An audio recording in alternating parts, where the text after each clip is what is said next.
আসসালামু আলাইকুম ভিউয়ার্স, কেমন আছেন সবাই? নিশ্চয়ই ভালো আছেন। এই তো চলে এসেছি আজকের আমার ছাদ বাগানে।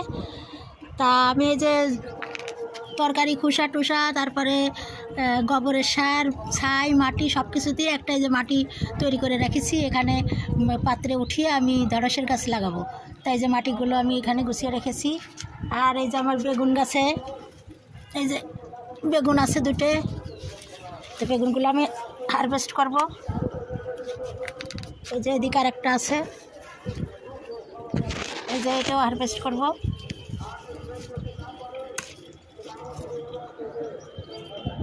এই যে দুটো হারভেস্ট করলাম।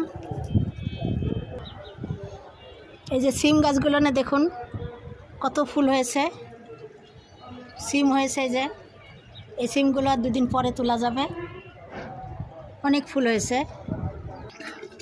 এখানে আরও দুটো বেগুন আছে, এই যে তো বেগুনগুলো একটু বড় হবে ওই জন্য রেখে দিলাম। এই যে তুলবো না, আর একদিন তুলবো, আর একটু বড় হবে তাই রেখে দিলাম।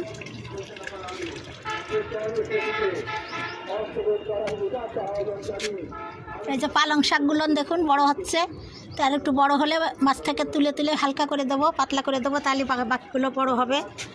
যে বস্তার ভিতর লাগিয়েছে, আসলে বস্তাটা লাগানোর পরে যখন পানি দিয়েছিলাম বিচিগুলো সব একদিকে সাইডে চলে যাওয়ার জন্যে গাছগুলো এক কর্নারে চলে গেছে, মাঝখানটা ফাঁকা হয়ে আছে। এই যে বরবটির গাছ, এই যে সুন্দর বড় আছে, আমি এই ইয়েতে তুলে দেবো বেড়াতে।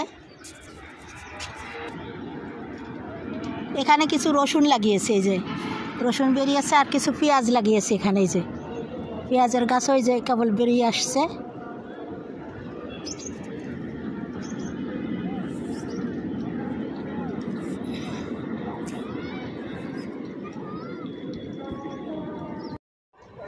ভিউয়ার্স, এই পালং শাকগুলোর পাতলা আছে, তো এই শাকগুলো দেখুন কত সুন্দর হচ্ছে, ছড়ায় আছে। তো এগুলো মাশাআল্লাহ বেশ বড় হয়ে এসেছে। এখানে লাউয়ের অনেক জালি আছে, তো এই একটা জালি এই যে বড় দেখা যাচ্ছে, আর এই যে প্রত্যেকটা পাতাতে এই যে জালি, এই যে পুরুষ ফুল একটা, তা আমি এই যে পরাগায়ন করে দেব। এই যে অনেকগুলা জালি এদিকে, এখানে এই যে দুটো জালি, ওই যে একটা,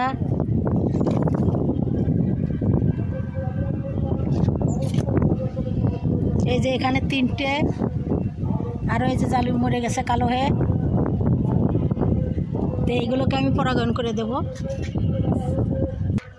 এখানে আমি সবজির খোসা, ডিমের খোসা, যত তরিতরকারির খোসা আমি এই যে শুকিয়ে নিচ্ছি। শুকিয়ে নিয়ে পরে আমি এটাকে একটু গুঁড়া করে নেব বাড়িয়ে, তারপরে আমি মাটির সঙ্গে মিশিয়ে মাটি তৈরি করব। আর যদি এটাকে পচাই তাহলে একটা দুর্গন্ধ বেরোয়। তো এখন রোদ, যেহেতু রোদের সিজন, তা আমি এখন রোদ্রে শুকায় এভাবে যেটা পারি ব্লিন্ড করে রাখি। ডিমের খোসা, পেঁয়াজের খোসা, আলুর খোসাগুলো ব্লিন্ড করে রাখি। আর এদিকে এই যে আলাদাভাবে কলার খোসা এই যে ছোটো ছোটো করে কেটে নিয়েছি, আর এই যে আজকে এগুলো নিয়ে আসছি কলার খোসা, এগুলোকে একটু ছোটো ছোটো করে কেটে দিব। আর এই যে ডিমের খোসাও শুকিয়ে রেখেছি। তো এই যে এদিকেও আর একটা সিমের গাছ আছে, এই যে সিমের গাছে, এই সিমের গাছেও সিম ফুল দেখা যাচ্ছে মাশাআল্লাহ।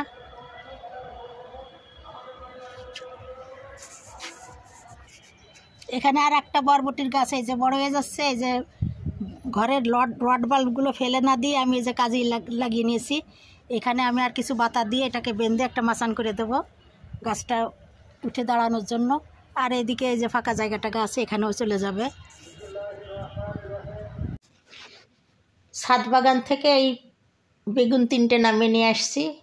এখন আমি দুপুরের জন্য রান্নাবান্না করব।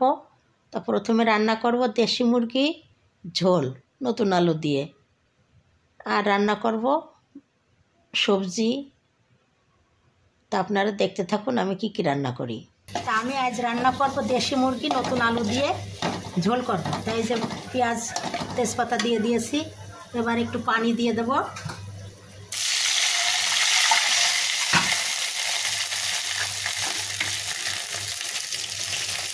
বাটা মশলা দিয়ে দিলাম 2 চা চামচ,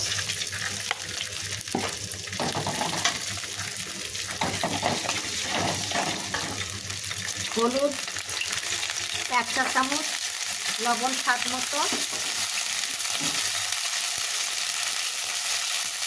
মরিচের গুঁড়া 1/2 চা চামচ। ভালোভাবে কষিয়ে নেব। মশলা কষা হয়ে গেছে। এখন আমি এখানে একটু থেতো করা এলাচ, দারচিনি আর লবঙ্গ দিয়ে দিলাম। এলাচটা থেতো করে নিলে ফ্লেভারটা ভালো ছড়ায়।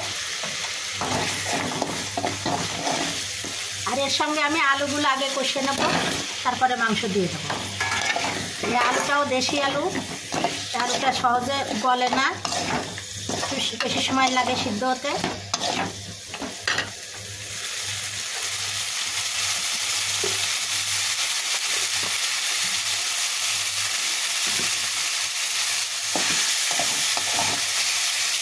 আলু কষা হয়ে গেছে, আমি চিকেনগুলো দিয়ে দিলাম। এখন চিকেন আলুগুলো কষিয়ে নেব। এটা হচ্ছে দেশি মুরগি, দেশি মোরগ।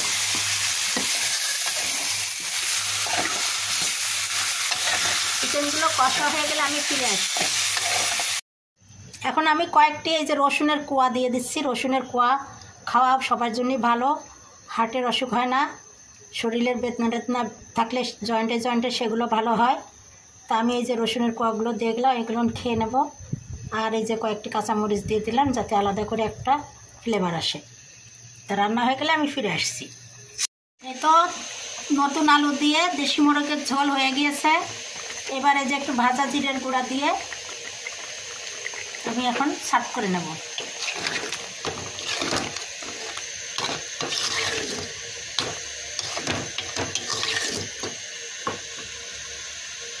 কেমন লাগলো আজকের আমার রেসিপিগুলো? নিশ্চয় ভালো লাগলো। আর যদি ভালো লেগে থাকে তাহলে অবশ্যই আপনারা আমার চ্যানেলকে লাইক, কমেন্ট, শেয়ার ও সাবস্ক্রাইব করে আমার পাশে থাকবেন। আজকের মতো বিদায় নিচ্ছি। আল্লাহ হাফেজ।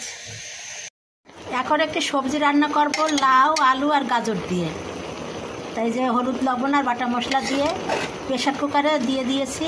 2টা সিটি উঠলেই হয়ে যাবে সিদ্ধ, আর তারপরে তেলে দিলেই ঝটপট করে হয়ে গেল সবজি রান্না। তাই আমি এই যে সিদ্ধ করতে দিয়ে দিলাম, 2টো সিটি উঠলেই আমি ফিরে আসছি। আমার সবজিটি সিদ্ধ হয়ে গিয়েছে। আমি এখানে সরিষার তেল দিয়ে পেঁয়াজটি ভেজে নিয়েছি, বাদামি হয়ে গিয়েছে। এবার সিদ্ধ করা সবজিগুলো এর ভিতরে ঢেলে দেবো।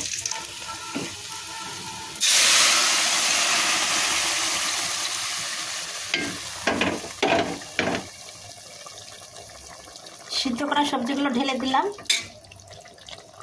এখন একটু ফুটে উঠলে ভাজা জিরের গুঁড়া দিয়ে নামিয়ে নেব।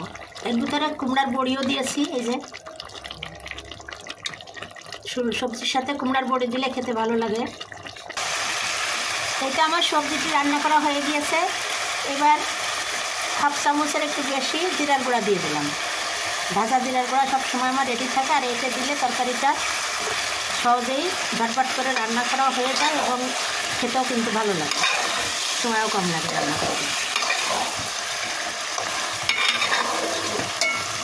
এটা হয়ে গেল, আমি এখন সার্ভ করে নেব।